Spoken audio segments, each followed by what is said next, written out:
Hi everyone, welcome to my YouTube channel. On today's episode, I'll be teaching you guys how to make the northern kulikuli, which is also known as groundnut cake.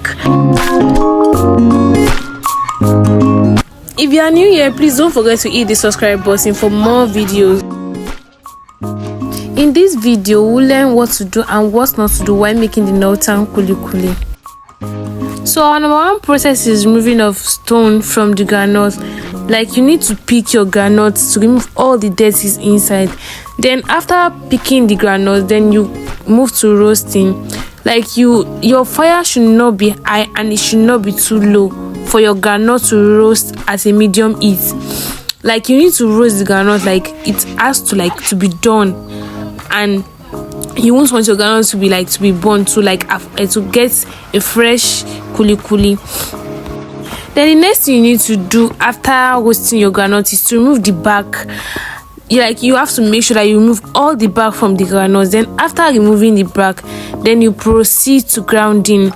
So after grounding, then you move to all your dry ingredients, your ginger, your pepper, and all. You ground them in a separate bowl. I'll list all the ingredients out in this video so you can get it.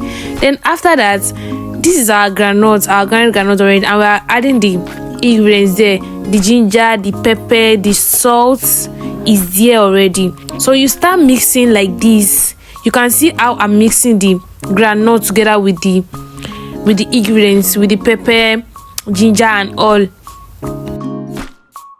Like I have said in the previous, what you need to avoid in making kulikuli, you need to avoid burnt of groundnuts. Like, your groundnut should be fresh while roasting it. At this point, you need to put your hot water on the fire, then allow it to boil. After boiling, then you pour it in this process. As you are seeing it on the screen like this, hot water has been poured into that groundnut already, into that grounded groundnut already. Then you start mixing the way I'm mixing. Please note, you need to add your water little by little. Your hot water, you can see how we are adding it is little by little. You don't need to pour much. Once you pour much, your grounded groundnut will turn to, it will be watery and you won't get what you're looking for. You can see how the color have changed in this process. It is the work of the hot water, and this is when the oil will start extracting from the grounded groundnut.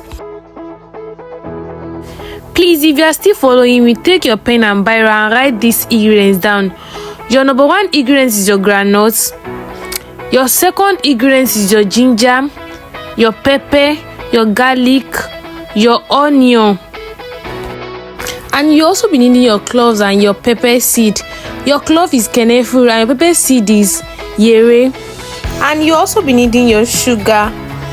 So guys, after all these ingredients, you pound those dry ingredients together. You pound your kanafuru, your yere, and your ginger, and all. You pound them together. At this point of mixing, the oil have already started coming out already. So you take a cup or a mini bowl to remove the oil. You start removing the oil one by one, as seen in the video.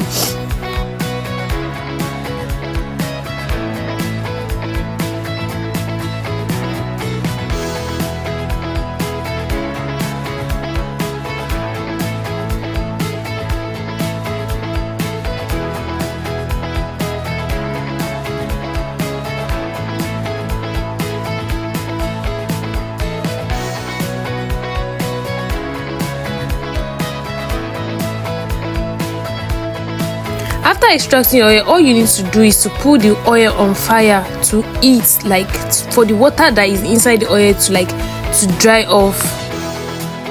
This process you are seeing is a must, is a must for you to do it, because even after extracting the oil, there will still be some oil in the grounded groundnuts. So you need to extract all the oil from it to get a very crunchy kulikuli. The oil have started cooking here, which you can see. You can see it on the screen. After you finish cooking this oil, then you put it down, and that is what you are going to use and fry your kulikuli.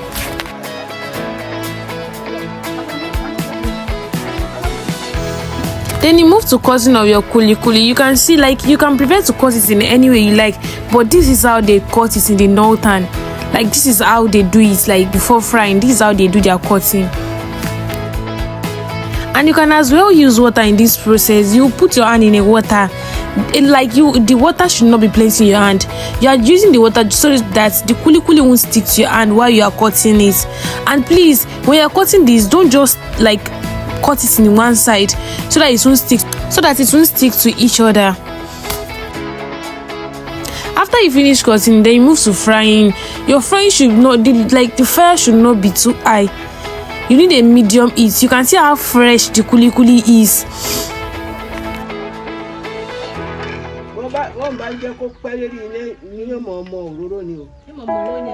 I literally left that voice so that people can hear. You can hear what she said. She said, "Oh, you are leaving it if it stay long on the fire, it will suck oil, and that's what make the kulikuli to be crunchy." You can see how crunchy it is here, and me looking at this, I know you can testify to the crunchiness.